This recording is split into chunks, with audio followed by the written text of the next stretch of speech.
Hi.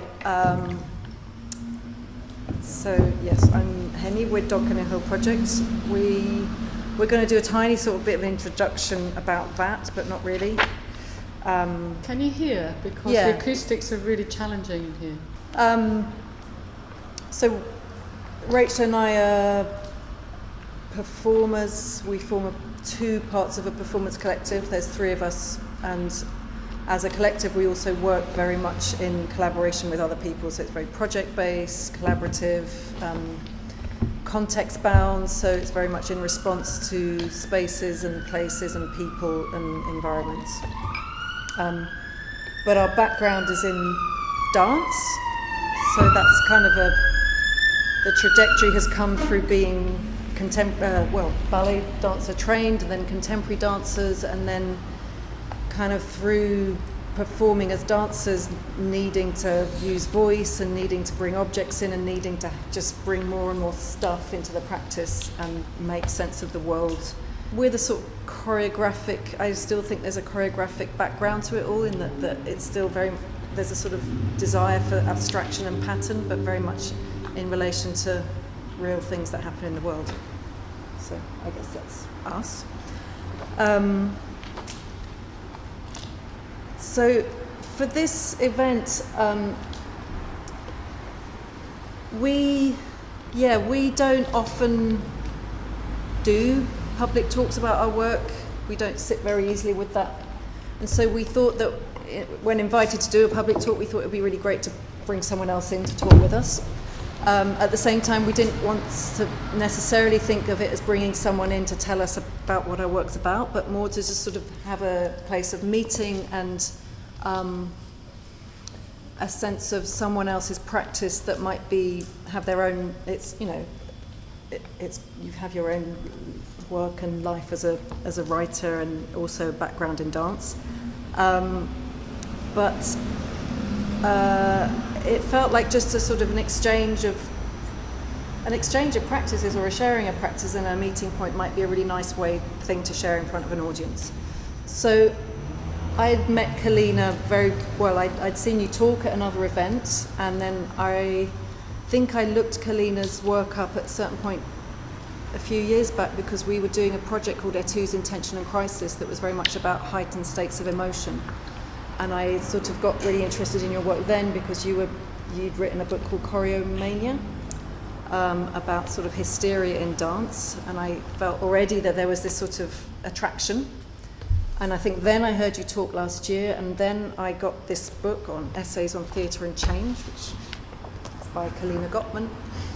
And I was reading passages from this whilst we were thinking about putting this show together, and there was just a lot of moments in reading these passages where things just absolutely struck a chord in terms of the way that the content and the emergent content that, I mean, there's a lot, but I think there's a lot. There's a chapter called, I never know how to pronounce it, feindre, is that how you say it? Feindre, feint, which is like to do with feigning. That really spoke to me in the sense, because this notion of us as performers pretending, but also pretending or knowing, and the knowing of the pretending and the pretending of the pretending, and when are we ever not pretending, and this sort of concept of, and the playfulness of that, and this, you called it, am I always just lying, or, this acting as lying, I found really exciting. But there was also other aspects. There's a huge amount that comes out of here about transformation and becoming other, and animals. There's a huge amount about animals that, and then in many of our recent works and practices, we have this thing of playing at being animals. And I've often wondered why we do that, or what that's actually doing for us and for an audience. But it's this sort of thing that we put alongside other aspects of highly constructed activity and choreographed and meticulous precision. Will then sort of drop into this being animal state. And I think something about your writing really spoke to me a lot about, this relationship, this whole relationship or kind of complication between the human and the animal.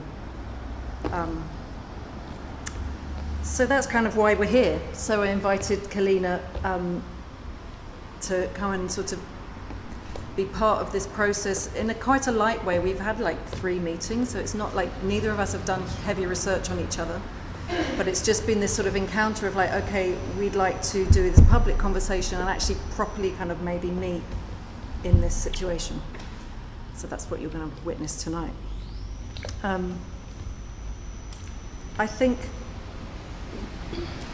I will jump in and maybe just read a few small passages from this, and I'll read it with the microphone because I think that makes it easy to read. We're kind of Yes. I'm gonna do that.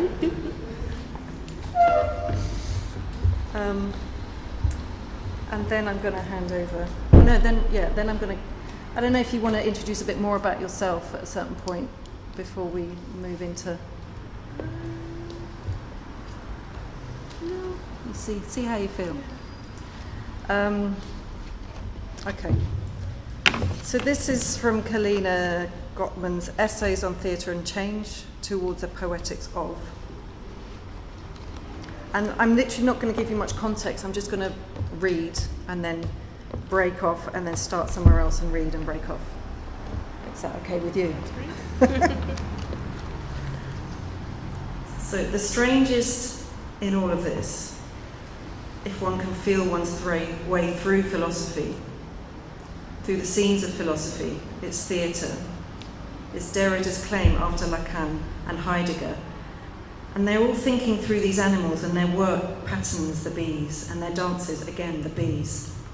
The claim then that they cannot fake at faking it. They cannot feign feigning it. And poof, we have the difference between animals and humans, mice and men, all migrants, all going towards, all stopped, caught, trapped in their tracks. Tracked. It's not such a poof, such a magic trick, but it is an odd scene to hinge this distinction on. Humans can erase their traces and feign feigning in a dance, but the animal cannot. The animal feigns but cannot feign feigning. Derrida goes on and on about this in L'Animal dont je suis, 2006, and the 2-volume seminar La Bête et le Souverain, 2008 and 2010. We can hear, see, read him relishing in the bizarreness of the prose, all those repetitions, feigning, feigning, feigning, feigning, feigning, feigning. It lulls us into an altered state, and the words mean nothing anymore, or they have morphed. They have undergone a metamorphosis all their own. And so we do not feign, but we feign feigning, and what can that mean? I'm perplexed. I am feigning feigning now. Wait, no, I'm not feigning, nor feigning feigning. What is feigning exactly? Acting? I know about acting, pretending, lying, lying, and the plot thickens. The stakes are high. We are liars, liars that know how to cover our tracks. No wonder we get into such political messes, we humans, we who are not mice. We lie and cover our tracks, erase our traces. That's how we turn into spies and plant chips into each other's brains. So we know where they are, and yet we can be traced too if we're not careful. Really, we don't erase our traces very well. We don't at all. And we're not that good at feigning feigning. The best of us aren't. We can only so much as detect a lie. I'll leave that there. I think that one feels like it really covers a lot for me. This is great, this table, isn't it?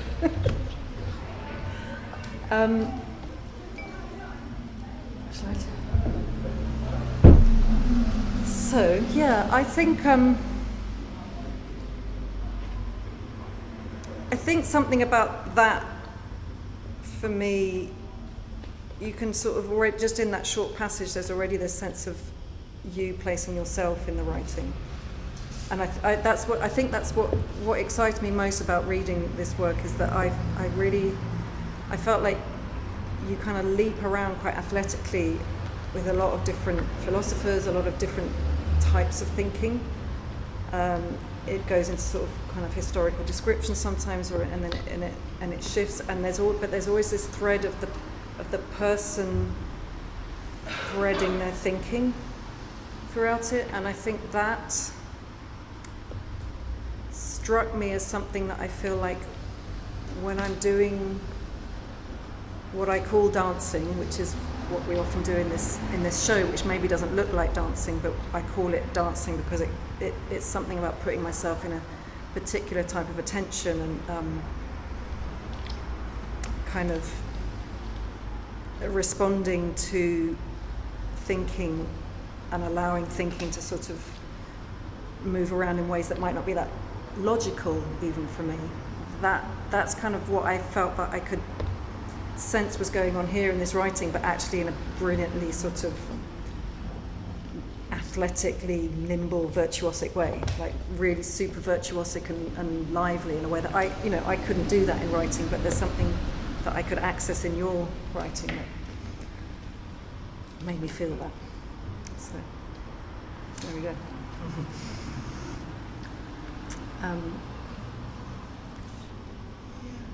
I mean, I could respond. I guess I wonder whether, because there's so much to say about that and about where the work has been moving, and I wonder whether to respond and say a little bit more about that in the practice of writing, and also how I see it resonating with elements of your work, or whether to do the practice that you were thinking and then come to that.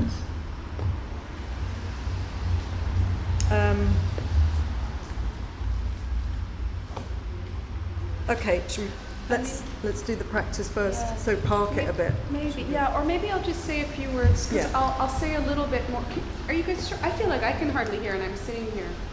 But yeah, you can hear? It's a bit hard because of the traffic, but yes.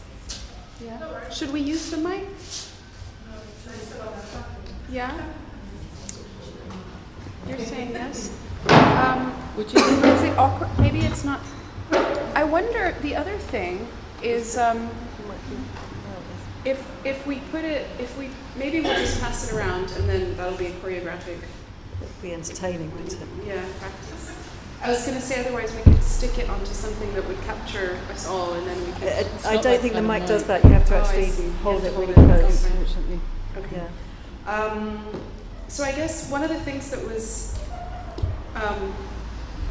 interesting to me in the process of writing that book, I sort of wrote it over quite a long period of time. It wasn't at all the book that I had set out to write. I thought I was going to write a book around 19th century psychiatry and the question of zoanthropy, so this condition that was much touted in the psychiatric literature around humans believing that they were turning into animals, and I was like, you know, people do this all the time. and then the book itself morphed, and what was interesting to me in that process was actually how it became a lot around the practice of writing, and whereas I had often felt myself a little bit, you said that your history was coming from ballet and then you moved into contemporary, and I have a very, I suppose a bilingual brain. I toggle. I've been very sort of straitjacketed for a I had been very straitjacketed. I've become liberated, maybe. I'm not sure. Maybe not entirely, but for a lot of my writing life, into forms of prose that were had a certain sort of anglophone quality of, you know, you have one argument and sentences are supposed to operate in a certain sort of way. And I was reading a lot in French, and a lot of my brain takes place in sort of French, and even that is a sort of Canadian French, but it's Frenchy French, and I have different sorts of English, and then all this stuff. And I had a moment when I was actually doing some studies where I had a supervisor who got really impatient at the sort of both and aspect of my argument. This is when I was working on sort of choreomania, and she said, is it this or is it that? And I was like, but. And what I found with this book is that it wove, and there are a lot of syntactic idiosyncrasies, so the rules of speech don't actually apply entirely. And I had a really brilliant copy editor who was absolutely respectful of all of the ways that my sentences at times don't follow the grammatical rules, but it's very sort of deliberate. And the work, since then, my writing has been more and more within that practice of listening to the language. And it's something that I feel so urgently to be the space of, it is actually where maybe my training in theater and dance have kind of gone, because of being accustomed on some level to thinking these relationships to formality, corporeal formality, rhythm, layerings, a certain sort of athleticism within physical practice. And what I found is that within the language that I was very, and also I think because I had been, that's all fallen off to a large extent now, but for quite a while I was sort of living doubly within a kind of art practice and writing practice. And I was very unwilling to allow I didn't want for the writing to be a kind of criticism of work, because I thought, no, I make work. I wasn't interested in sort of having that relationship to practice where, you've got an object that's there and you're going to sort of analyze it, right? That was very non-satisfactory to me. And so I just didn't write about theater or dance. I did it, and then I wrote about other stuff. And with this work, there was a kind of a synthesis that took place, or a reconciliation, where I found actually the practice became the language, and it became itself a manner of working within a certain sort of,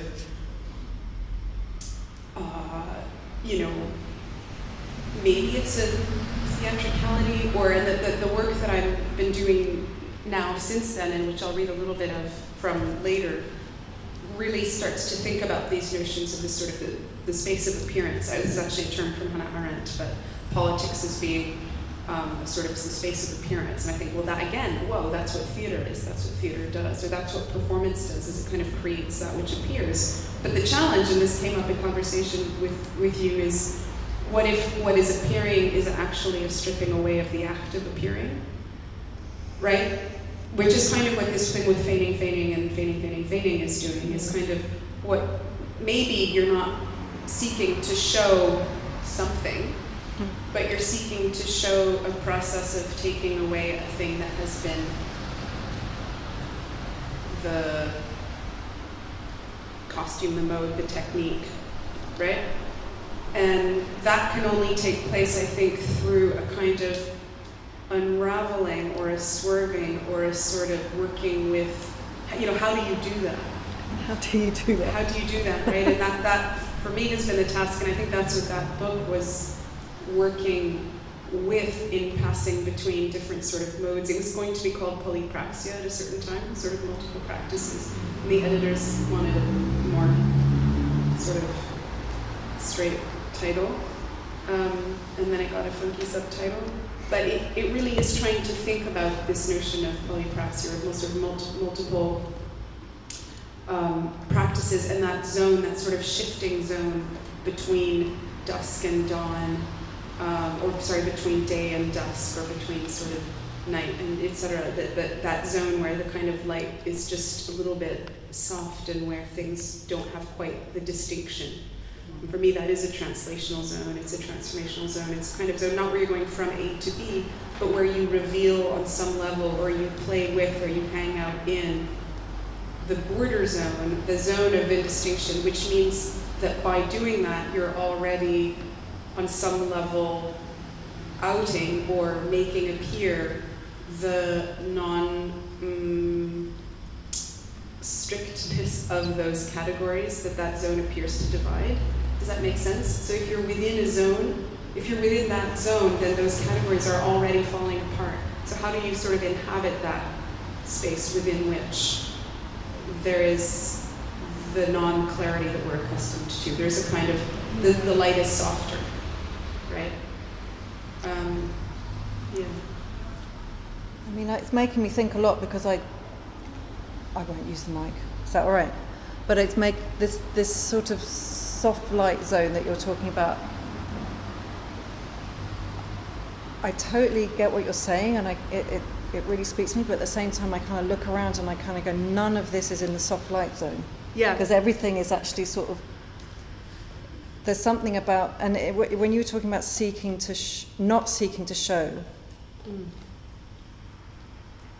at the same time, in order to reveal the non-showing, you have to actually commit to the show as well. So there's this sort of weird contradiction that because it's quite easy to sort of talk about this sort of ethereal zone as this sort of, it's not easy, but I often think when I hear it spoken about, I think, oh, it's the sort of soft, like it's an in-between place.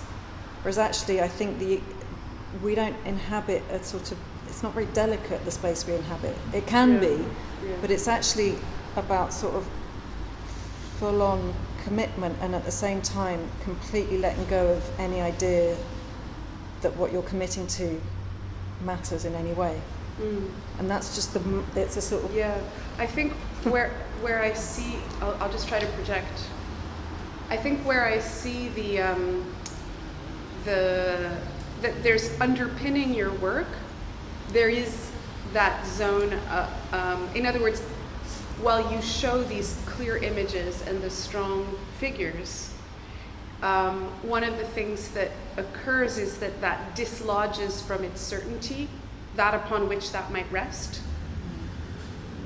The sort of structure or system within which we act this way, we work this way, we film this way. So in showing it to be almost like too much, and in going full on in it, and being kind of entirely within, the scene of, freaking out, or the scene of these moments, it's like the frame comes to appear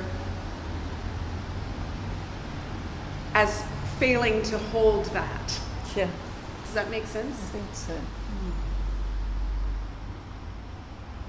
I mean, that's kind of on some level, you could say that it sort of shows, you could call that ideology, or you could call it whatever, right? That term is, I don't know. But it's as if, because they're different, because what we were saying earlier is, how do you do that work of trying to get at something that has a little bit more, that refuses just to see at the surface level that we're accustomed to. It's not that we're always seeing at a surface level, but how do you shift the gaze, right? I mean, that's something I'm really interested in. I think theater work and gallery work, that artwork on some level does, is it allows a shift of the gaze, but it's not just that you shift it, but you shift its quality, or you shift its scope, or you shift, and so there are all these sort of strategies for seeing something differently. And in this moment, I think I was maybe overly resting on that notion of a border zone, but it's whether you're zooming in or zooming out, on some level, what you're showing is objectness, a certain kind of objectness. And the way you show objectness is by showing sort of its contours, right? And I think we talked about this also in terms of this exhibition, as kind of, what are the objects here, or what is the work,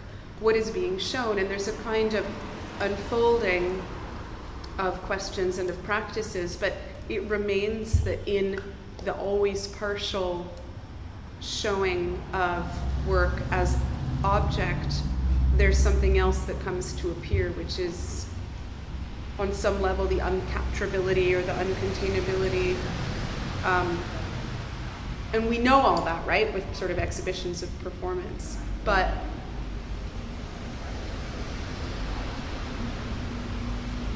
it might be that because also I think a lot of your work, sorry, I feel like I'm kind of having to show, I'm just going to use this. It feels more comfortable to me. Okay. Okay.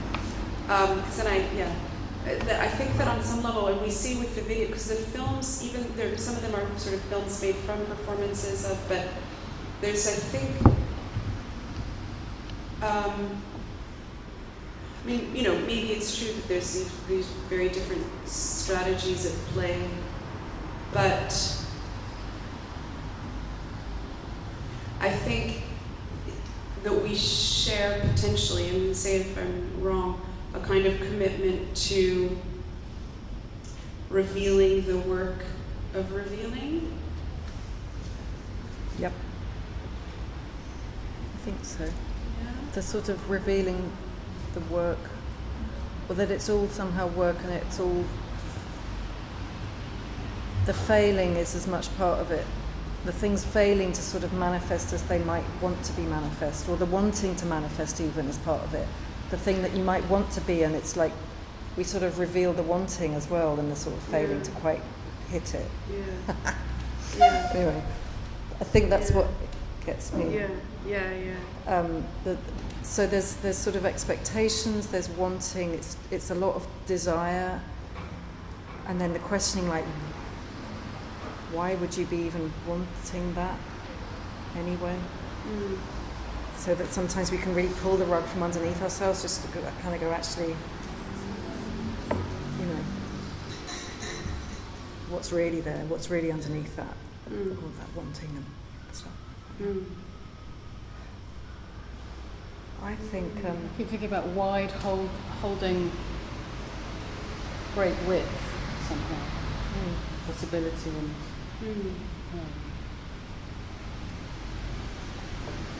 potential. I hate that word because the Conservatives have nicked it somewhere. So, yeah, the width of possibility or something.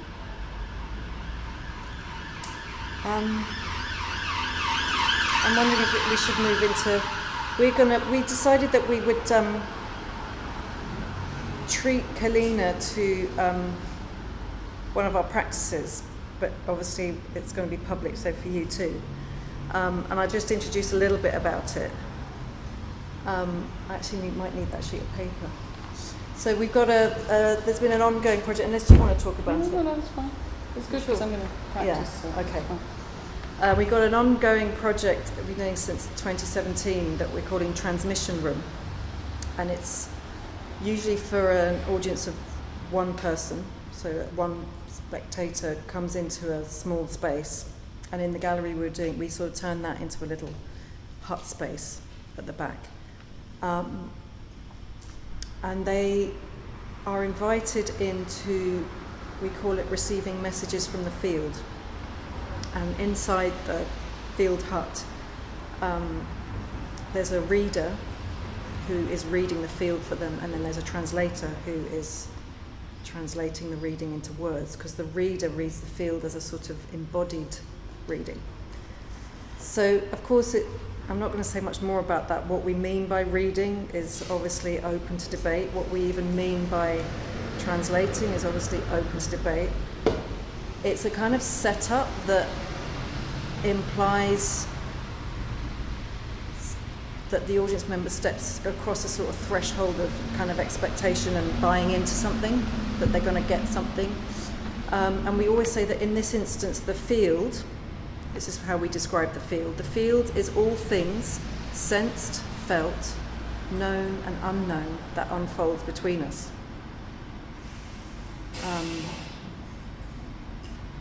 And that's pretty much all people get told. So that's... I'm hearing this for the first time. Yeah. And then obviously they're on their own, so there's not quite this spectatorship of seeing them, but within this context they're sort of, they're also under view. But we're going to start, I think, therefore, just saying, welcome. I'm going to be your translator, and Rachel is reading the field.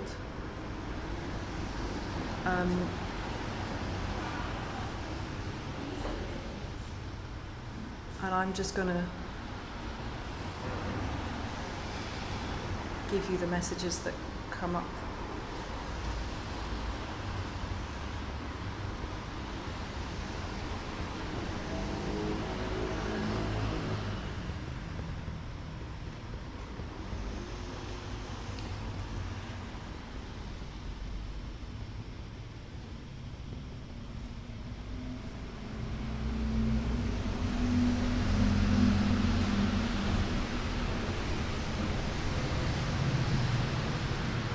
So she's saying that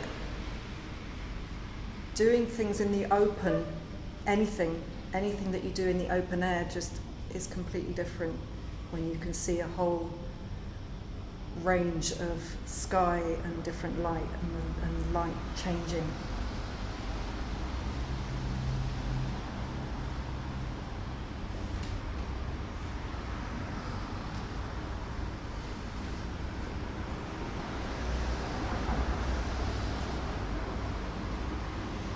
And that there's a sort of constant, nothing can be sort of pinned down because there's a constant change of scenery, because we're always moving. Everything is always moving and on some trajectory channeling, so it's pointless to even try and make sense of this thing or that thing, because by the time you've made sense of it, it's moved on to something else. And this particular message has a lot to do with history.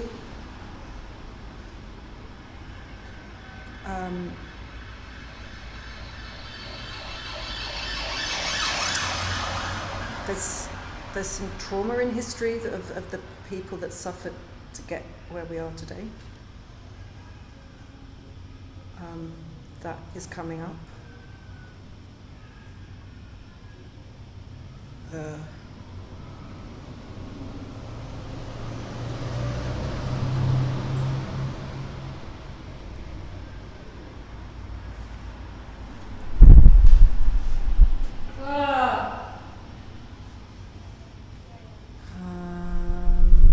Notions of progress, but they're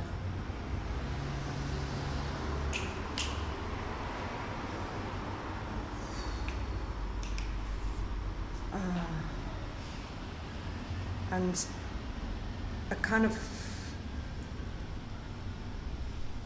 understanding of folk, that there was an importance of community and folk, and this is again, we're still in this sort of historical place where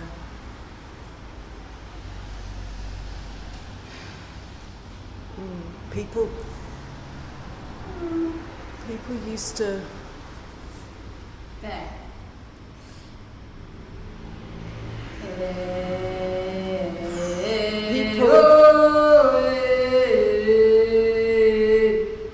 people from those days would be really shocked at how much we spend on things like buying sandwiches and buying so much that she would make her own sandwiches.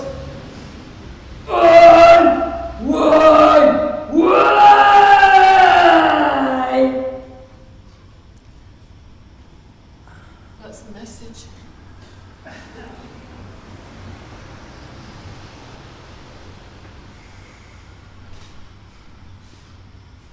Thank you.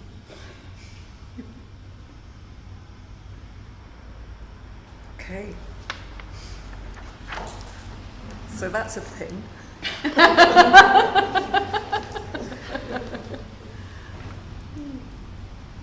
And yeah, I mean, we don't really, that's like a little gift. We don't have to say much more about that unless we want to.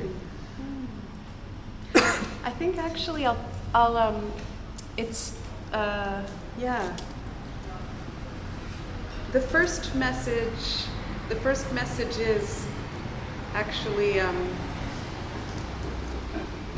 move. I was saying a little bit already, but directly into. So what we agreed was that they would offer a practice, and I would offer a practice, and that the format of this evening is in the spirit of this encounter, is that I had to kind of get used to this idea a little bit, like, but you want me to bring my writing in, but it, and actually the writing that I've found to bring in, which is unpublished, it's writing in progress, it's very fresh. I was really struck by what it is that I wanted to bring, and in rereading it thought how deeply it speaks. And actually what I started saying earlier is I think some of it I may even have been writing, and I don't remember when I was doing this, but as and when or after or in the conversations that we've been having. So there is actually, it's a sort of preface to a preface to a preface of this new book that I'm trying to write, that I keep trying to sort of find its thingness, right? So the question is, what is the thing? So that's a thing. There's a thing, and how do you bound it? And when it's a book, but the book is unraveling, how do you offer it as gift? How do you contain it? But I think what I'm going to do is just dive in, because it, I think, does maybe go some way to responding to the message or going in a different direction.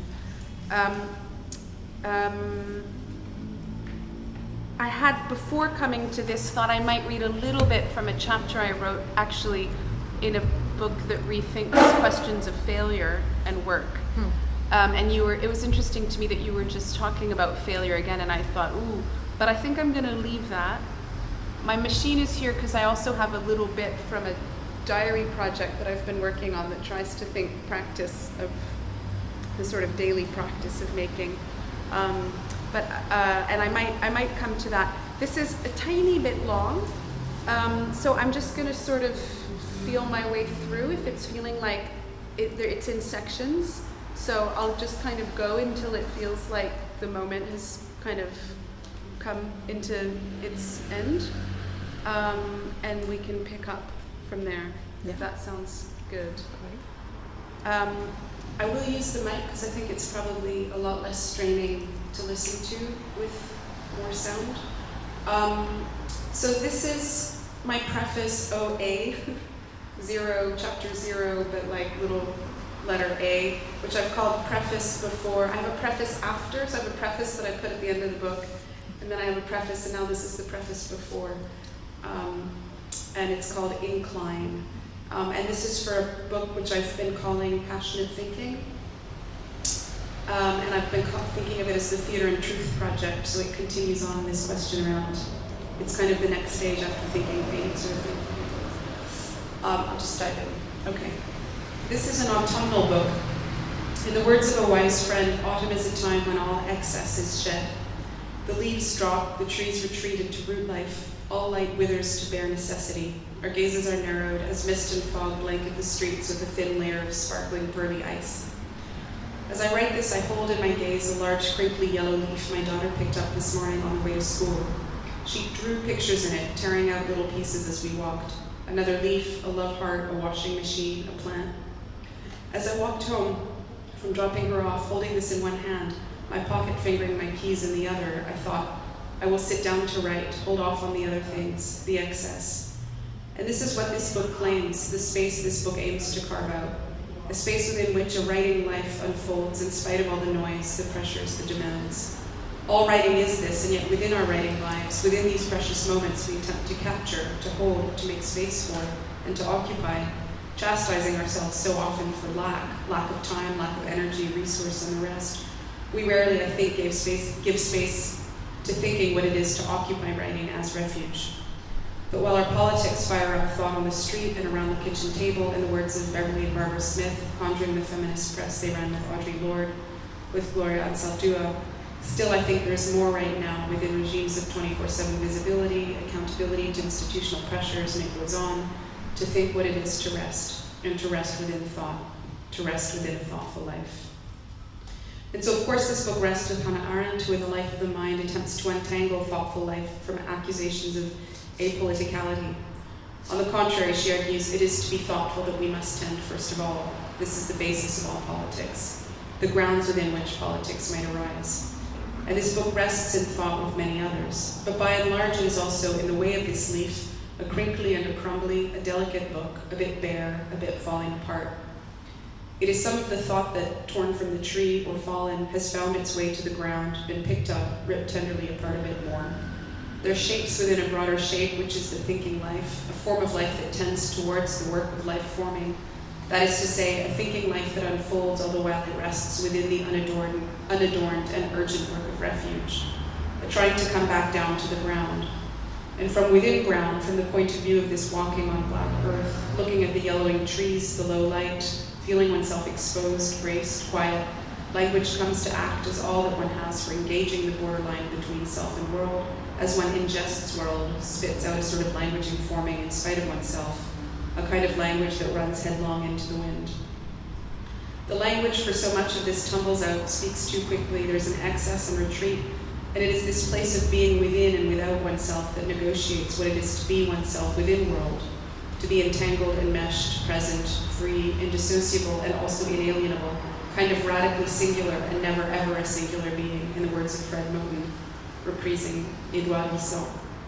There is in this a speaking within the emergence of language as of the particles, the globules of self that agglutinate in just about form, and that misform, form awkwardly, stick to the skin in the forming, stick to the table, to the tree. So what this work does, thinks, enacts, unfolds, is an unfolding, a liturgia, a sort of ritual unfolding, not quite ritualistic, but attentive to the knowledge that truthful speech is never still, that it implies a transformation within the space of speech or writing and that of the speaker, the writer, the work. That if as form of life, the work of writing is that of life forming, then the work of this forming, this life, this writing life, is that of a transformation in many parts. Like the leaf, there's a moment within which the work is seen as form, but this is within a continuum, a life cycle.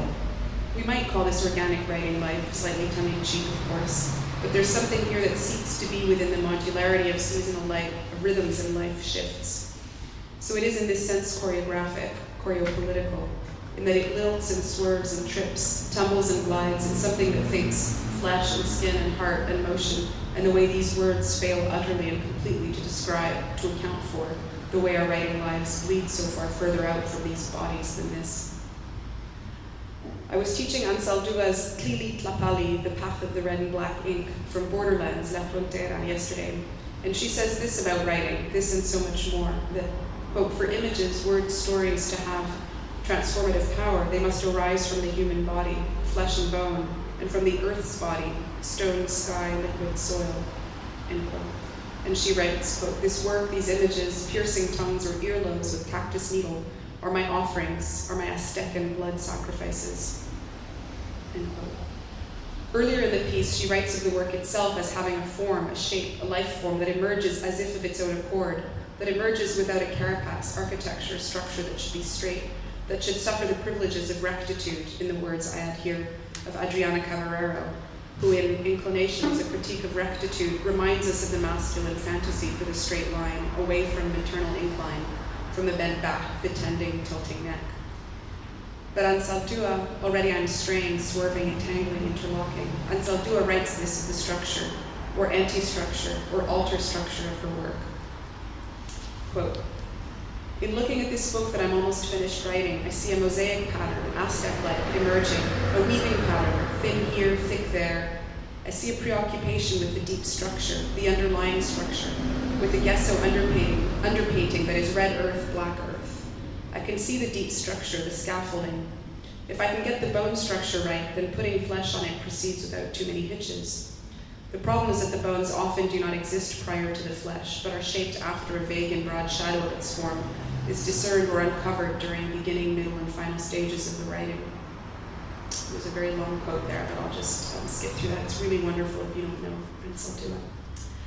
Like Ansaldúa, I have found this book resists closure and structure both, or not as one thought. There's something else at play here, something at the level of rhythm. If she found attention to texture, there's in the pages unfolding here something attending to the rhythmicities of writing life, and also to the different places from which language comes. At times it is guttural, where it moves up to the head, though rarely, much more rarely than with other writing that I do, this book comes from another place. There are ways then that one could say it responds to the call of affect theory, of Sarah Ahmed's unflinching feminism, to the work of bell hooks, Anat Singh, Karen Barad, all the mothers of thought around vulnerability and other forms of strength, the radical cry of another order of self-possession. I write this also as I enter into a new season as a single mother, a time when all the excess sheds and something bare comes to appear within the sonography of everyday life. Something that is intimately bound up in the relation, that is intimately bound up in the work of accounting for this life always held up to account. It is in these times, it is in this time that urgently to write becomes something one cannot afford and one cannot not do. One will be sick. With Anzaldúa, one is sick not writing, and sick also of times when one writes. It is like breath and like water. Quote, daily I take my throat in my hands and squeeze until the cries pour out, my larynx and my soul sore from the constant struggle. End quote. Writing as molding and as release, as shaping life, giving voice to the demon one refuses to feed, and so we become friends, and in the transformation, another order of peaceful life occurs. To do battle within oneself, first of all, and again, to be gentle within this battling, to find that the battle is a gentle one, that it is waged in the spirit of seeking to embrace the multiplicities, not to stifle, not to censor, to muffle, to tame. A wild work then, autumnal and a little bit crooked, a little bit ruffled, jagged, and windswept. 2. This book aims then to work within edge sensations, sensations often brushed out, smoothed, edge sensations of writing where words spill before they tumble and fall, catching them falling, watching the crash and fall, and one is flat on one's face suddenly, within the space of writing, where there is lifting, a kind of floating, and with the language in this. It is these rhythms then that this book writes more than anything, and it is to see within rhythmicity another order of capital life, another way to fight against neoliberal capture, for lack of another term, another way to fight against the uses Ahmed notes, searingly as always we are put to again and again as we are institutionalized. And so it is a choreographic book. It thinks institutional choreographies, institutional choreopolitics, those movements against the straight edges that we do, or in any case, it is a book that jaywalks, in Moten and Stefan O'Harney's terms, a book that does not seek to go towards, but seeks the motion of seeking, and takes upon itself, within itself, the task of heeding seeking as an act, searching oneself, searching for oneself. Heraclitus, I sought myself. And the self is not singular, it is an agglutination, a temporary formation, and it is here within the page. It walks across, it refuses to heed no trespassing signs, or signs that suggest this is not a place to cross. The question is what one is crossing towards, where one is going to, always ahead, always behind. Behind what tumbles along next, one is walking and falling, and maybe this book finds it is pleasurable to fall, for one sees the ground clearly. 3. This means the book is delicate, vulnerable, raw. It is conceived as porous, hardly possible to hold, membranous, sweating, breathing, within outdoor space, indoor enclosure. It aims to think safety and security and danger too, spaciousness wherever one might be. So that within this hearing and occupation of spaciousness, articulation of a zone of refuge, there's something that lays claim to groundlessness and to ground. In Buddhist terms, a sort of knowledge that to be open to uncertainty is to give up territory, self, and ground. And within this giving up, there is a rival towards another order of openness to the way that things actually are. That without this practice of grounding and of groundlessness, of grounding within care, the tender border between self and that which we attend to and that which we form cannot come to be touched. And that this touching hurts just a little bit and perhaps makes one laugh. They're interlocutors on this journey, sisters in thinking the journeys of language within the work of writing as it inclines, as one inclines, as it wears and one is worn and one is fragile and breaks nearly, as one finds another sort of vibrant plasticity, acts of emergence, another tension, tenderness, groundless ground, something that knows that this fight for a sort of silence is a difficult and a quiet sort of a fight to wage. So there's not a fighting manner in this book, but it is a book at war with a certain economy of work that requires a certain sort of concretion within the findings. This book eludes finding. It replaces the finding with the search. It wayfares. It is full of exposure, and it is full of an attempt to account for the writing life as a life, among others, that touches upon the grain of existence as a rhythm against the grain. I could keep going, but I think I could also pause there. It depends. I'm enjoying it. You enjoying it? I was enjoying it too. Okay. But- Shall I? Yeah. What's the alternative? The alternative is we chat, which we can do. I'll read through because also there's more that I think speaks to aspects of what we've been talking about also around. I do not know whether the anti-structure offered here captures quite the open wound this book has felt like most times, or whether on the contrary there is nothing to be captured, and that is the point.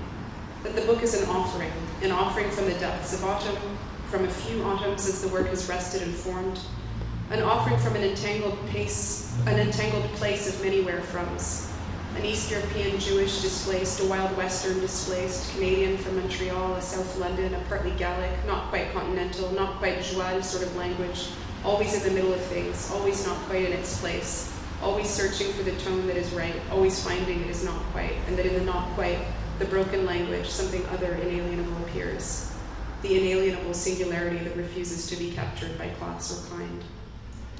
It is a radical freedom, then, that the book seeks. This is not the same as independence or autonomy, but with Moten, the open articulation of a writing life that is not and never will be singular, that morphs and forms and consents only to being within heterogeneity, uncapturable, restless, or proliferation of practices of language and rhythm, and within this fearless emergence, fearless speech and grounding such as this calls forth. This is the crumbling leaf I'm finding that I hold and tend towards within the spirit of blood and of clay.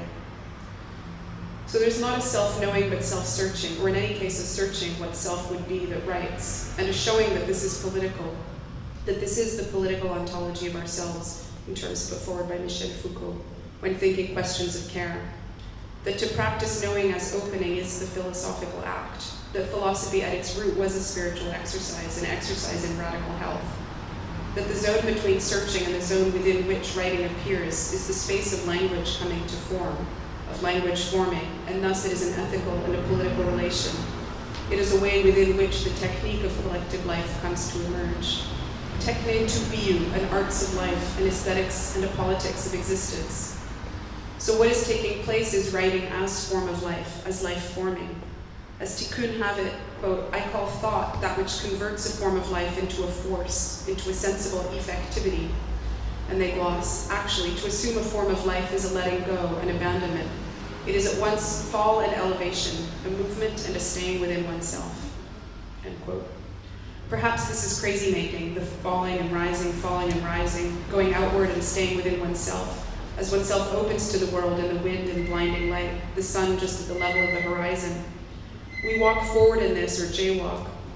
Form of life is other than the body. It is a force of engagement, a digging out and around, and a potential to swerve like Lucretius's clinamen, a manner of holding simultaneously the truth of one's ability to stand ground, to be here, to refuse to bend, to take a stand, and in this to exercise the life-forming plasticity of the will of the reed to bend, not break, to be in the break, to be fragile, to rupture, to inhabit kintsugi, the golden glue that holds together broken pieces of a vase or a bowl, to find within this another order of beauty and awe, history and memory, to inhabit the fault line, to leap into the void, to take care to be full of worry when this worrying is exercising lucid seeing that there is something to be done, something that can be done, that it is not all fixed, all a sham, all a show, but unfolding ritually. There's a future to be told.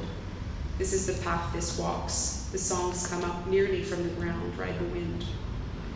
Another way to put this, again in Buddhist terminology, wind horse, a kind of taking one's seat within life, that it should not be all that there that rides one. And in the communion between riding and being within the motion of all this, the book forming in spite of one, time rushing by, the river one steps into, there's a glimpse of the glory of open field. A field littered, strewn about with old things, rubbish heaps, but in the riding this comes to be beautiful, as it is this life and this work, and this set of conversations, not any other. And this field is a shared field. It is a field where one meets others, and horses and horses and horses and horses and horses, as Patti Smith has it.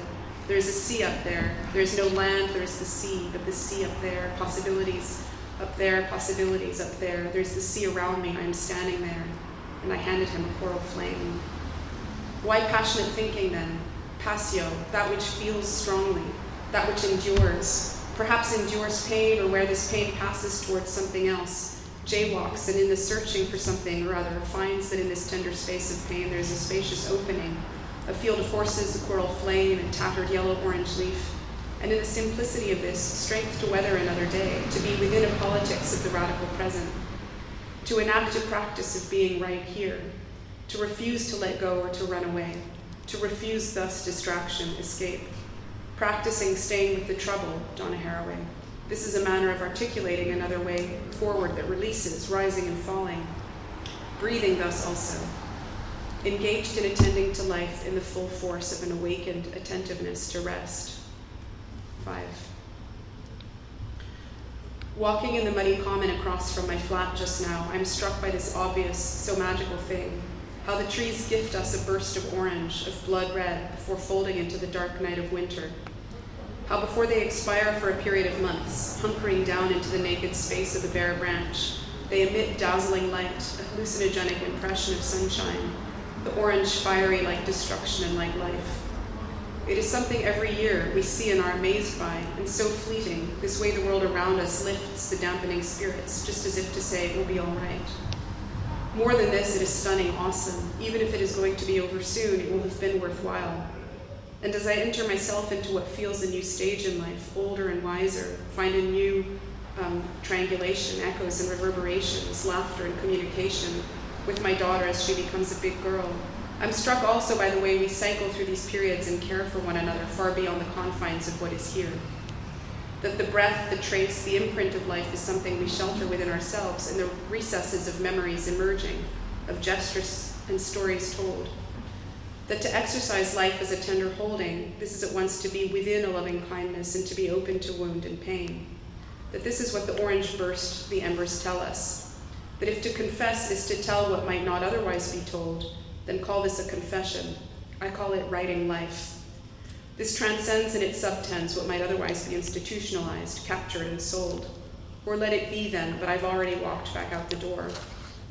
Come, the classroom will spread to here. Come, it is playtime. Come again, there are lessons, many lessons to unlearn. Julieta Singh refers to this unlearning as a refusal of the politics of mastery.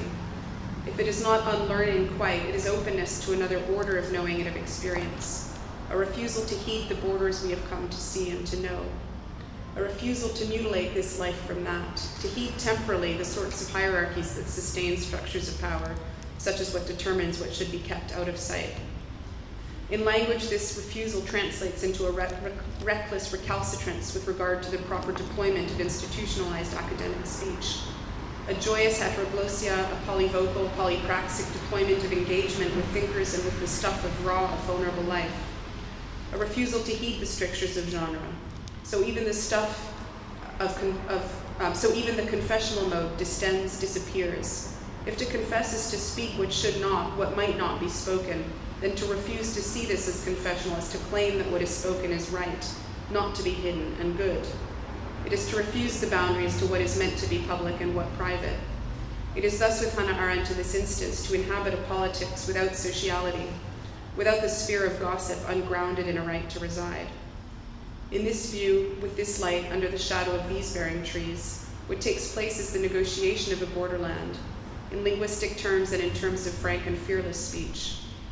It is therefore, as the chapters that unfold make plain, a manner of inhabiting spiritual philosophy as curiosity about the way to live a life.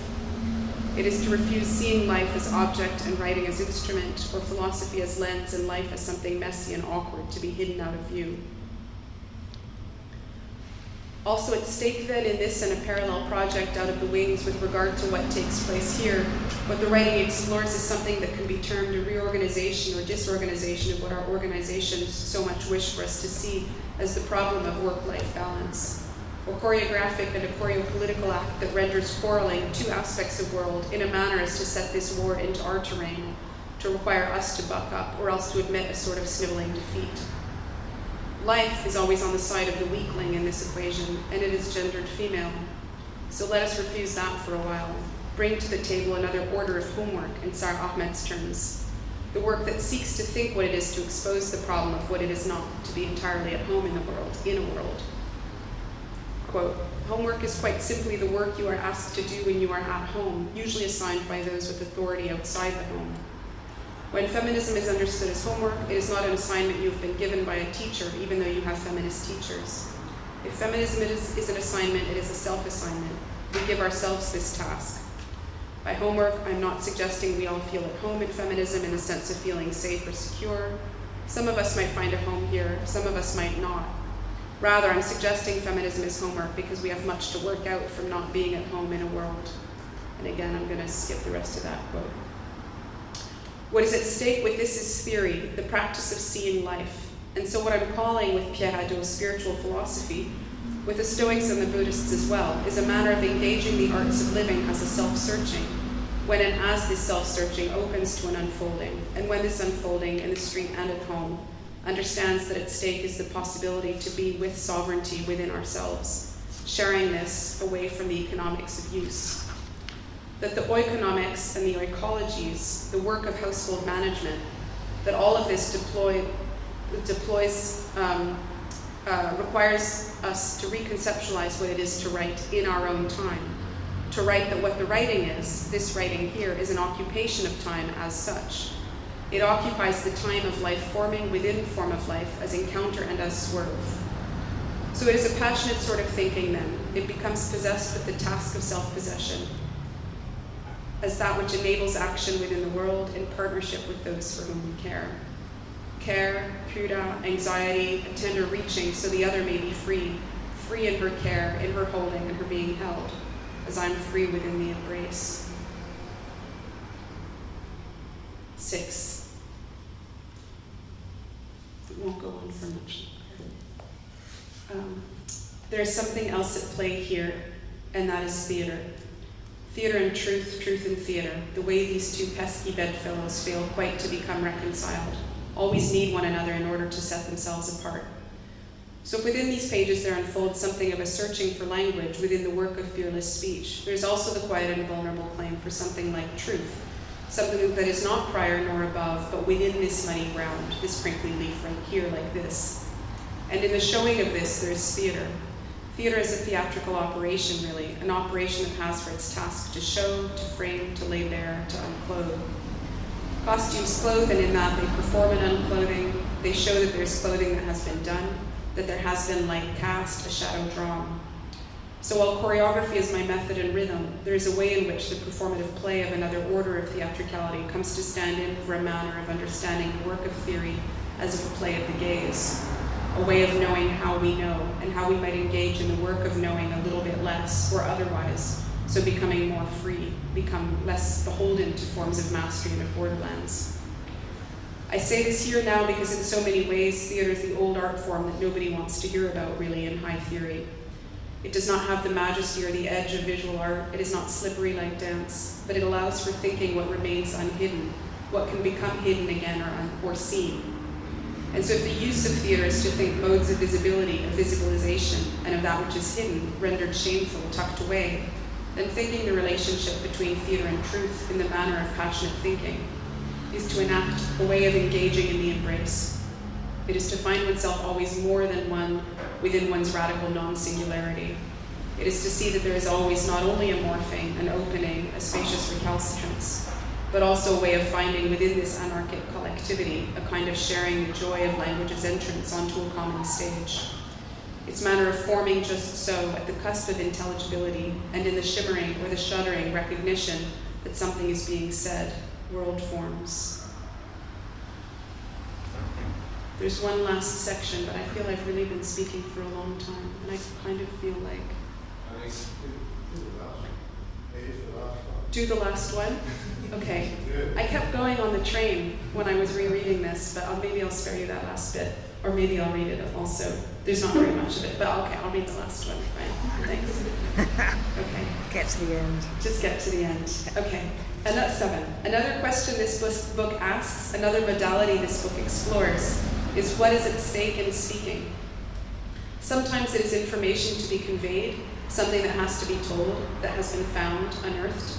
But sometimes, and this is far more tender perhaps, it is what lies beneath these things found, these findings. There's the fact of speech, of writing, the fact of saying that this, whatever this may be, should be said.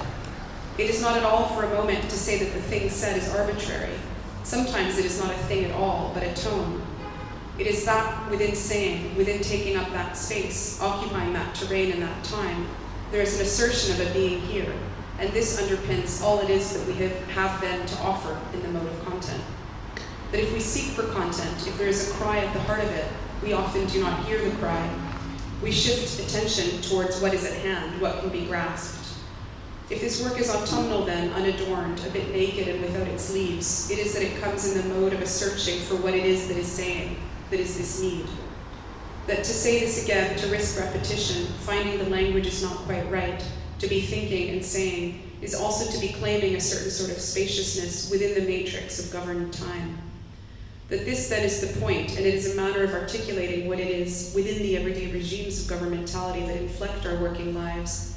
I still need to go teach tomorrow at 2, pick my daughter up from school today at 5, etc., etc. If only this, for now, there is a kind of force of articulation, a need for coming out from oneself and towards world, within world, that this, as expression, oppressing outward into world, constitutes form of life, or else more vibrantly life-forming, serves as the sort of sap within the tree, ensuring that come spring it will blossom again. This is to rest within the sap then, perhaps, within a quiet motion that refuses to sit still, and within the restlessness attends to the fundamentum in ray of shelter. Strange then, this could nearly be music.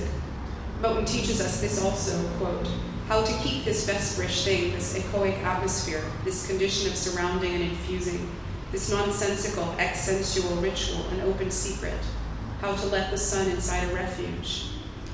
There's nothing but medium, it's all border. Blue is all black in its newness. Let relation fall out. The term misleads, is grammatically incompatible with the irreducible facticity of entanglement, end quote. He is writing of chrysophily, of blueness and blackness and painting and color and pigmentation and canvases, and so much more. Within this all, notions of color dissolve into the vespers, just as they re-emerge within another atmosphere, entangled not only in the shimmering all-color, no-color hue of conversation, narration, of a brushstroke, but also as categorical things, as what one may hold on to. With Moten, there's no holding on, but with Moten also what I hope to ride here in echo and in continuation, in the ever-improvisatory lilt and swerve of the mind restless and moving and still, is a matter of coming into and out of self as a thing, ray, that might be transcended, that might be captured also. And so if we refuse to consent to be a single being, if we refuse to consent to writing what might be set up in a stable for the night, if we ride in the vespers, in autumn, in the spring, a kind of open and spacious sea and sky of entangled and pushing winds, clouds and the wisp of rain passing from form to formless and back again, then what we do with this speaking is form the unformed, the unformable being, open her up to the azure, which is also a golden, glowing, fiery, gray-clothed, damp, dewy, rain-speckled, and cloud-whispering gesture towards world, within its uncontainable containment. And so here we are holding ground, standing ground, flying, resting, succumbing only to ourselves, where we commingle with earth and in love with loved ones in holding. You are safe, we are safe here. In this safety, the sense of safety under an open sky, we rest, we breathe, we live.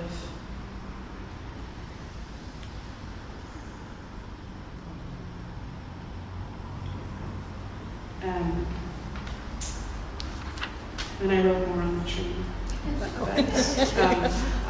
I'll just pause.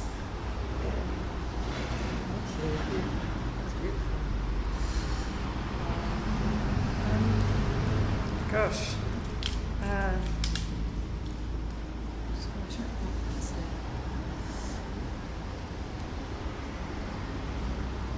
I mean, there's so much in that, obviously, a lot. In a way, because we've got like 15 minutes, I think it might be quite nice to just actually try and see if other people also have questions or thoughts or comments or just want to sit and be for a bit or something. Okay, so I liked I make theatre, and the theatre I make is based on people's narratives. So it's verbatim, post-verbatim, and I like to present it in ways that sometimes makes complete sense, and other times it needs a little bit more thought from the audience, which is...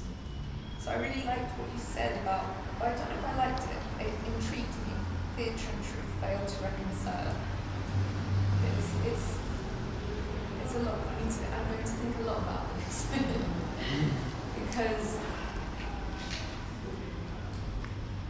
because I'm not sure about that. And I love the fact that I think about this, because for me theatre was always, or the kind of theatre that I try to create, it is truth, but it's from another angle. So yeah, this idea of them kind of vying for a place and not reconciling is food for thought. And you said, I paraphrased, they need each other to be set apart, which I completely agree with, in a way. But yeah. When I say that theatre and truth are set apart, what I mean is, or what I'm interested in, is how the figure of theatre is understood as being always that which is not truthful. And a lot of the project started with thinking, here we're in this sort of, all these years post the Debelle Society of the Spectacle, and politics have become, we sort of have this understanding of the spectacular, and everything is theatre, theatre. And I share your concern with that dichotomy. And what interests me is, how does that dichotomy hold a certain idea of truth as that which is not theatrical, or a certain idea of theatrical as being what would be a copy? And that's a lot of what I was working on with that book, and that this is a continuation of. And so the notion of unfolding, and this is something I developed in a chapter that just came out yesterday in a book I co-edited on Foucault and theatre, is this notion of alethurgia, or the ritual unfolding. So truth as being not something that is here that can then be understood, and that something would be a copy or not. And I think that's also a lot of what your work plays with, it's a different understanding of theatre and a different understanding of truth. So, and it understands theatre as a kind of unfolding in parts and participation on a continuum, and of truth itself as being something that doesn't have a transcendental value, but is itself within the ever unfolding. And the Greek terms are aletheia and alethurgia. So in a lot of the book that's not the preface bit, I get into a lot of these notions of aletheia and alethurgia, and these notions, it's the sort of concepts of truth that are not positivist, but that have a sort of, I think, very powerful aspect of, and also truthful speech, parousia, which is, or fearless speech, which is not the same thing as sort of free speaking, I'm going to say whatever I want, but there's a kind of risk-taking in speaking what might be painful to hear, but that requires first having a daily practice of work with oneself of truthful seeing. So I work with the paradox between theatre and truth as a way to worry it. Certainly think that all of that really resonates, and I suppose in the doing of, I think about the doing of theatre, like making shows, putting on shows. It's this thing that the reaching of something that feels the most true tends to be the thing that's the most constructed to a degree. And so it's in doing theatre, there's this constant contradiction of the fact that you're manipulating events, actions, everything's kind of manipulated, expectations. Even when you're doing sort of, the most sort of in dance we use this sort of organic term a lot, that it sort of comes from the body, so it must be true. But I've got real questions with that. About what we're actually saying with that term as well. This sort of, the organs are more true than in relation to authenticity, but at the same time I think our work totally reaches into those places. It's all about we're kind of doing authenticity whilst at the same time going, no, this isn't, nothing's authentic, and yet it all is. It is all perfect as it is. And yet we're sort of super busy with constructing it and making, I don't even know, but this is why it's so complicated. Yeah, that's a really interesting conversation to have, which just keeps on going, and unpeeling it, and kind of doing this. I don't know if that's what it is.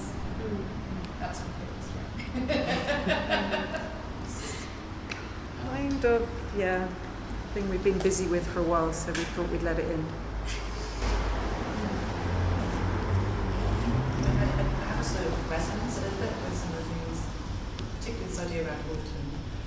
A while ago I did a bit of writing myself around the idea of autumn, and I was really inspired by something that Richard Maybe, the nature writer, wrote about what's going on with the tree in autumn, and the fact that often we think that they're having a small death as we're dying, but actually that they're flagging out their changes. It's somehow all of the busyness, the sort of internal stuff that's going on. It's kind of a really active detox that's going on. These colours are this amazing expression of that. And I guess in where I am right now with my own writing, I'm thinking about how you can kind of turn inwards, but then communicate the turning inwards. And that's exactly what the trees are doing, it seems. And at the same time, that really resonates with something I've been reading recently, which is Ed Fisher, who's an architectural theorist. He's written a book called Creative Apologies. And in it, I haven't read the whole book yet, but she's talking about methodologies of exhaustion, which just, at the time I read them, I was completely exhausted and it resonated in a sort of visceral way. But she talks about this sort of the cycle of proliferation and excess, and sort of exhaustion of content, and how exhaustion has got this way of kind of turning the other way towards exuberance. And that seems to speak a little bit to what you're talking about. And I guess, I mean, there's another thing I'm really tussling at the moment with, which is how to I'm sort of thinking about how to translate isn't the right word, but I'm trying to write conversation. And this thing of moving from speech to text is really tricky. And I was really intrigued by the way you adjusted your transmission. Because another thing I'm really interested in is how I can bring somatic work into academia, into the institution. I'm an architect.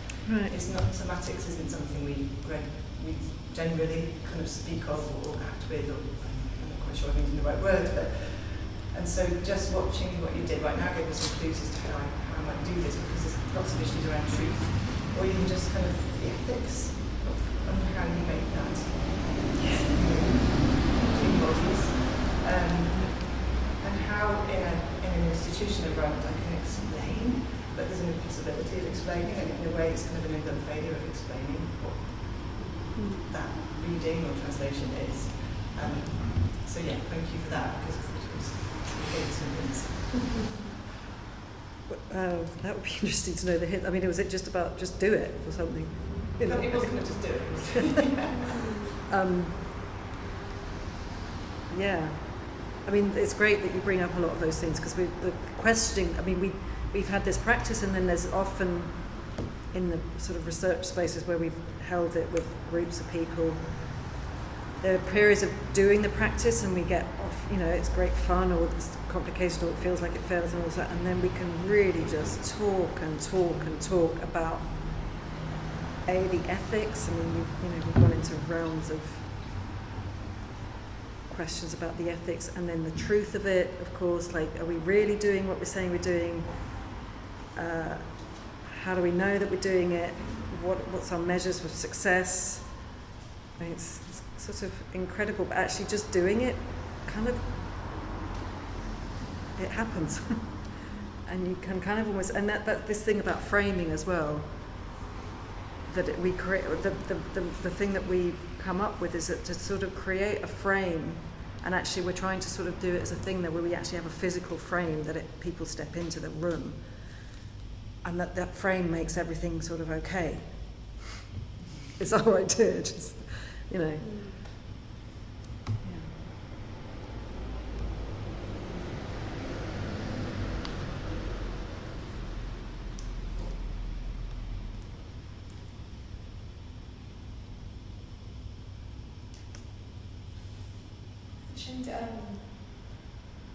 Exhaustion can move towards exuberance, and that just reminds me.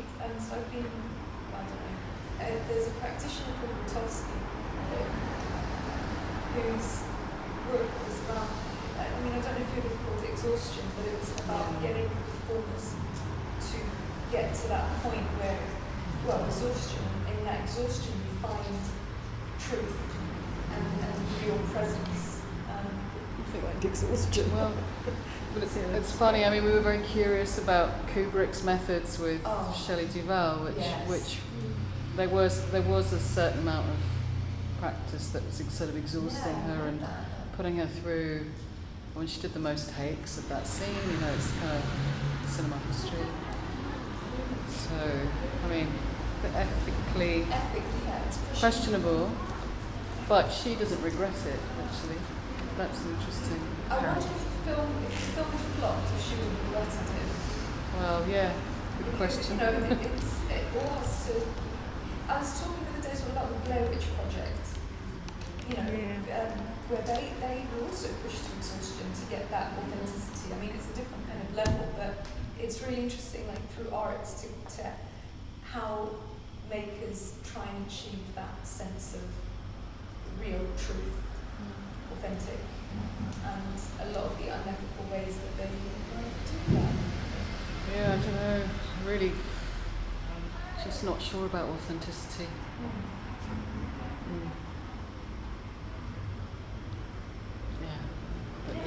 But yeah. I mean, just another layer gets unpeeled, and then another. If you're trying to create something, is it ever going to be authentic if you're thinking that you're trying to create?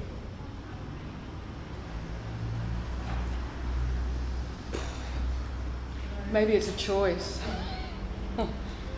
Maybe it's just a choice. It might be authentic. I think, well, we come to a lot of these questions because, in a way,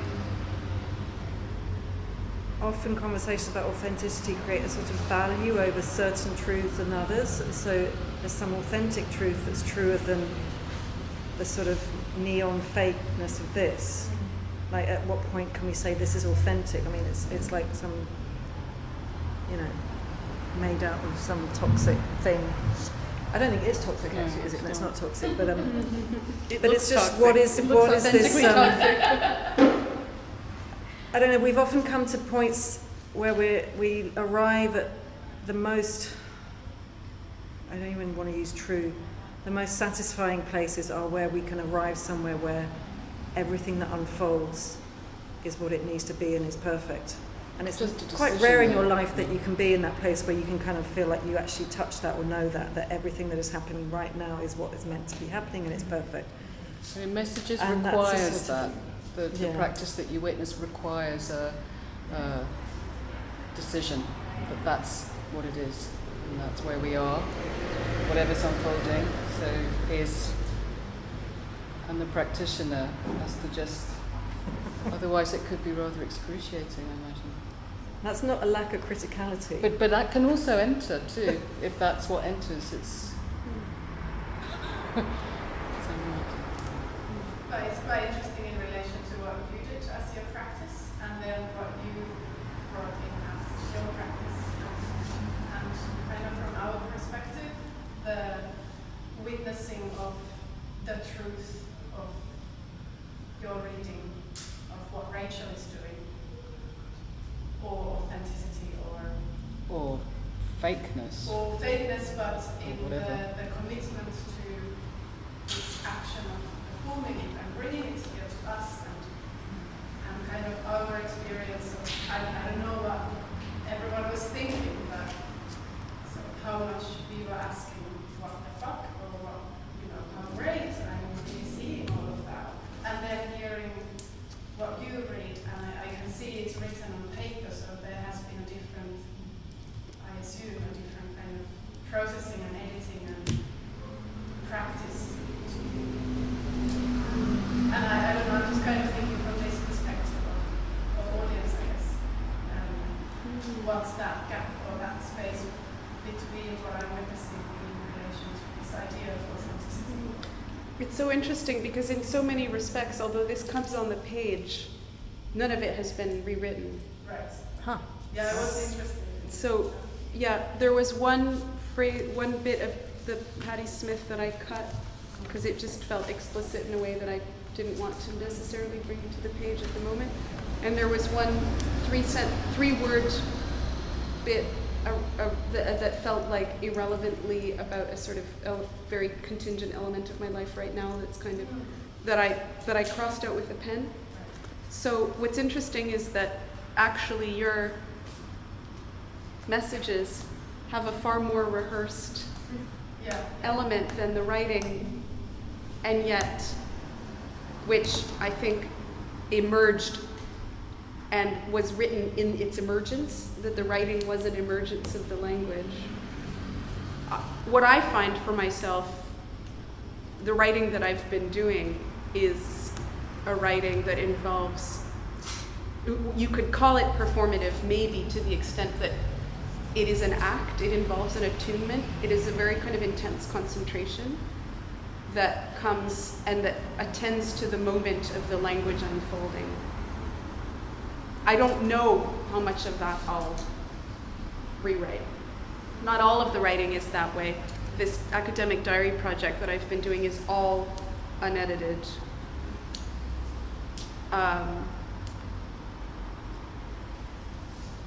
And it matters to me that it should be that. Some sections of this book have a quality of being rewritten, but most of them don't. And so what matters to me is to be able to attend to the presentness. But we're so accustomed to seeing that which is written as being that which has a kind of quality of being processed, right? And yet it takes place in the form of speech to the extent that it takes place as a finding.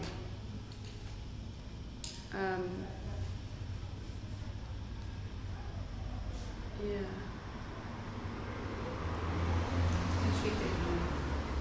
Type. Yeah.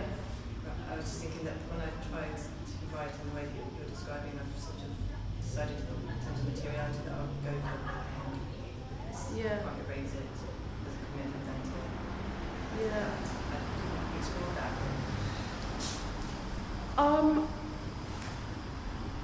I have come to, and I don't know if maybe it started a little bit with essays, but I have the ability with the keyboard now, to keyboard the Wachimadera thing, to write in a way that allows the writing to remain. And I don't know how that happened, because of course my writing practice has involved everything that word processing does, which is the deleting and the rewriting and all that stuff that makes it not really there. And I'm accustomed to, it's my zone within which I write.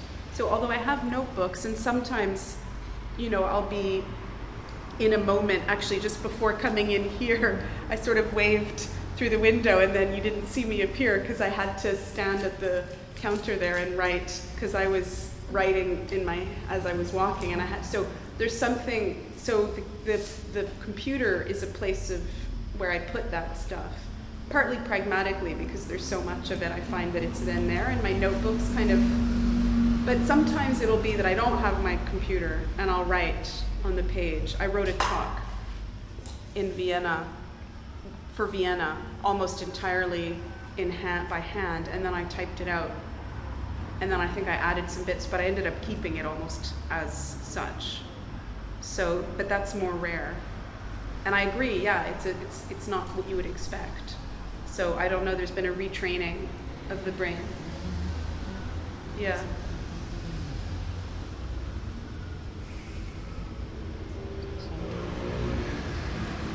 Check, we're just 34, so if anyone had one burning question, we could talk about that, but otherwise we could maybe...